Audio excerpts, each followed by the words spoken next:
Hi, I'm Melissa Bergeron. Today is July 16th, 2026.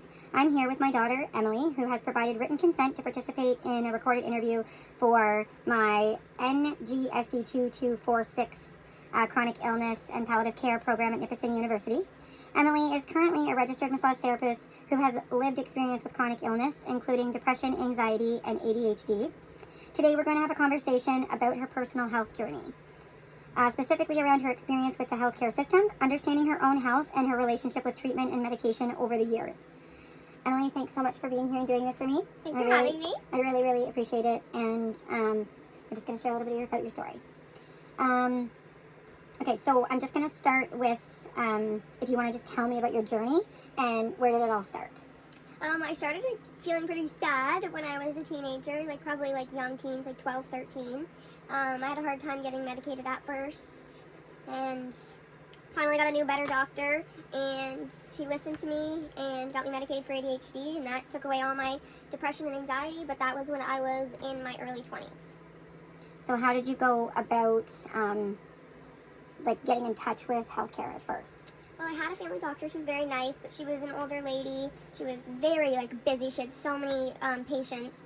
So when I first asked when I was, 13, she kind of just, pushed it under the rug, I'm going to be fine. I'm a teenager. It's new. I have a lot of hormones because of puberty, and I just got to, wait it out, and things will get better.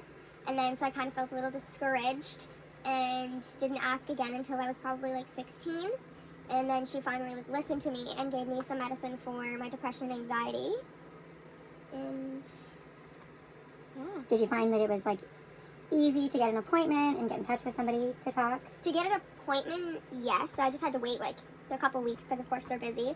But it was a little discouraging to have to ask again, and I really had to advocate for myself and really be I know myself. I know that this isn't how I should be feeling. I know teenagers are sad, but this is a little excessive. Yeah, that's true. Did you ever feel, so you would say you didn't really feel heard? No, not until I have my new doctor now. He really listens. He really, because I even asked, I think I have ADHD, and I've read that non-medicated ADHD can present as anxiety and depression, and I think that I need to go get the testing for ADHD, and she just told me that it's just a trend. I don't have ADHD. She's known me since I was 12. She knows I don't have ADHD, yet she doesn't need to send me anywhere, and I just felt really discouraged. I met my new doctor. He's a fresh graduate. He talked to me for 5 minutes and was girl, you need to go get tested for ADHD. You can't even stay on one topic with me at one time.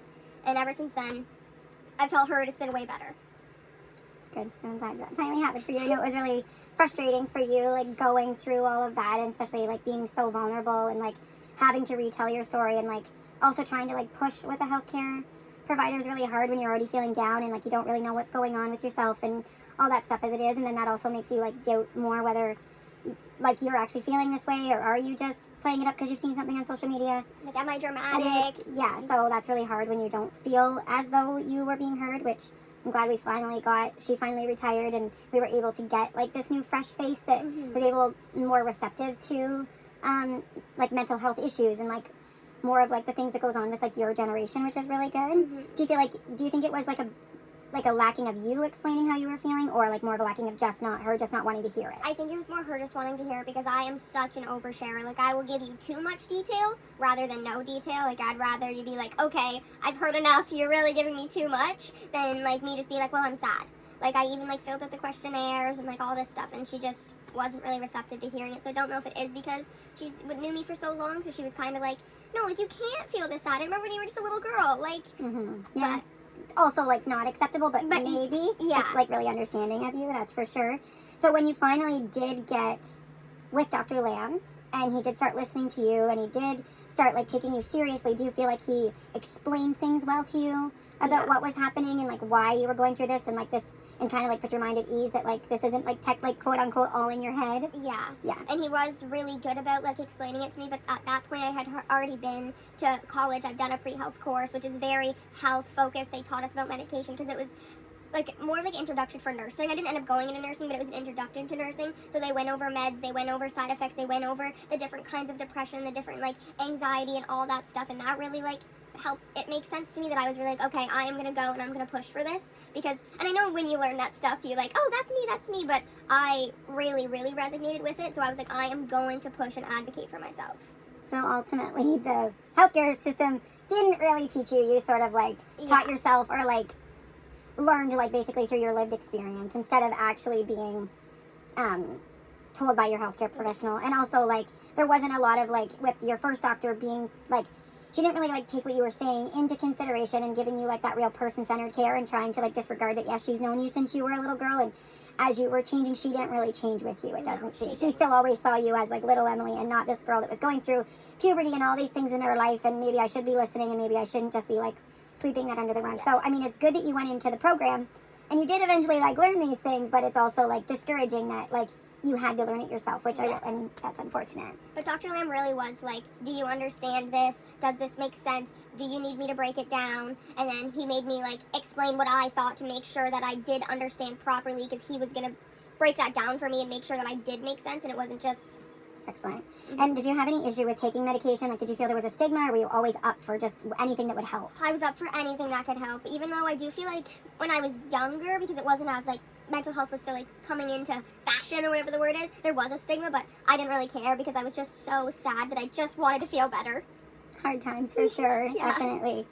So we are unfortunately coming to the end. I mean, I know we could talk about like this stuff forever because it's such a big topic, and I don't mean to like, again, make you feel like you're not being heard and all these things, and unfortunately we have a time limit on the assignment. So just to like end it off, I just want to know, like, what do you wish healthcare providers had understood about you earlier, and what would you want nurses to know? That I do know myself. I know how I feel. Like, I understand, like, even when I thought I was being dramatic because of all of that, I know myself. I know how I feel. I know what's true. I know when I need meds versus when I don't need medication, especially now. But then I still felt like I need medication, and I know myself. I've been with myself my whole life. Like, I know me. So you need to trust that I know me. And you don't always know what's best, especially when you're not listening to the words I'm saying. So you just wanted to be heard. Yes. That seems pretty simple. Yes. So now, just to like wrap it up, and how are you feeling now? So much better. The medication helps me greatly. Finally got an ADHD diagnosis. Yes, and it's changed my life. Doesn't even really need depression and anxiety medication anymore, so it goes to show that it wasn't just a TikTok trend for her. No. They should have listened to her, and we're glad that she's where she's at now in her health journey, because it was a long go. It was. Okay, thank you for doing this with me today. I really appreciate your time, and thanks for sharing your story. Thank you so much. Okay, bye for now.